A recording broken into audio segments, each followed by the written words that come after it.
বাদশারা যেমন আছে, বুদ্ধিজীবীরা যেমন আছে, আমলা নামধারী দালাল এবং বাটপাররা আছে, এবং আমরা বারবার দেখতে পাচ্ছি অন্তর্বর্তীকালীন সরকাররা এই একই আমলা, একই সচিব, একই পিএস, একই সিএসপি, টিএনও এবং ওসিদের উপরে নির্ভর করে ভুল সিদ্ধান্ত নিচ্ছে, আমাদেরকে ক্ষতিগ্রস্ত করছে, গরিব নাগরিকদের জীবন মিশিয়ে তুলছে, নাগরিক সেবাকে ব্যাহত করছে। তার একটা জ্বলন্ত প্রমাণ হচ্ছে আগাম অথর না ভেবে স্থানীয় প্রশাসনের সকল কাঠামো ভেঙে দেওয়া।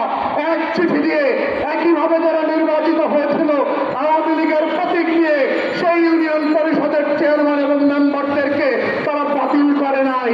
এই হচ্ছে আমলাদের আওয়ামী দালালি পাড়া, এই হচ্ছে আওয়ামী লীগের বাটপারি, যেটা আমলাদের মধ্য দিয়ে তারা এখনো এই রাষ্ট্রে বজায় রেখেছে। তাই আমরা অন্তর্বর্তীকালীন সরকারকে বলছি, যেই সকল উপদেষ্টারা এখনো ফ্যাসিবাদ বিরোধী আন্দোলনের স্পিরিট দিয়ে কাজ করছেন না, আমাদের বারবার বলবার পরেও যারা স্থানীয় প্রশাসনের সেবার মান উন্নয়নের জন্য চেষ্টা করছেন না, আপনাদের নাম কিন্তু আপনারা আমরা জানি। কোন সচিবের কথায়, কোন পিএসএর পরামর্শে আপনারা বারবার ভুল সিদ্ধান্ত নিচ্ছেন, সেগুলো কিন্তু আমাদের কাছে আছে, নাম পদবি সহ আছে। বাধ্য করবেন না, উপদেষ্টাদের নাম ধরে ধরে আমরা প্রতিবাদ করব, মিছিল করব। অন্তর্বর্তীকালীন সরকার দুর্বল হবে, এই ধরনের রাজনীতি আমরা করতে চাই না। তবে এটাও সত্য, জনগণ যদি সেবা বঞ্চিত হয়, দেশের মানুষ যদি বারবার ক্ষতিগ্রস্ত হয়, স্থানীয় প্রশাসন ভেঙে যাওয়ার মধ্য দিয়ে যে আওয়ামী ঠিকাদার অংশ ছিল তাদেরকে দিয়ে এখনো গ্রামে গঞ্জে ডেভেলপমেন্ট ওয়ার্ক চলছে, এটার মধ্য দিয়ে গণঅভ্যুত্থানের স্পিরিট নষ্ট হচ্ছে।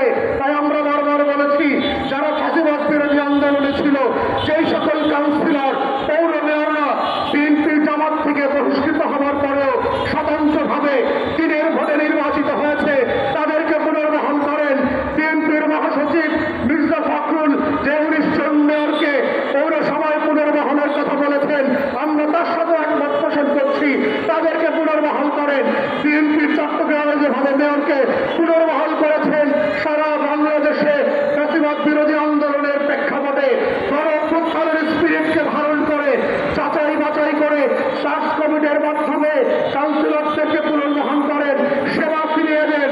আমলাদেরকে দিয়ে সারা বাংলাদেশ ক্ষতিগ্রস্ত হয়েছে গত 16 বছর, তাদেরকে দিয়ে স্থানীয় প্রশাসনকে কোনোভাবে সেবায় ফিরিয়ে আনা যাবে না।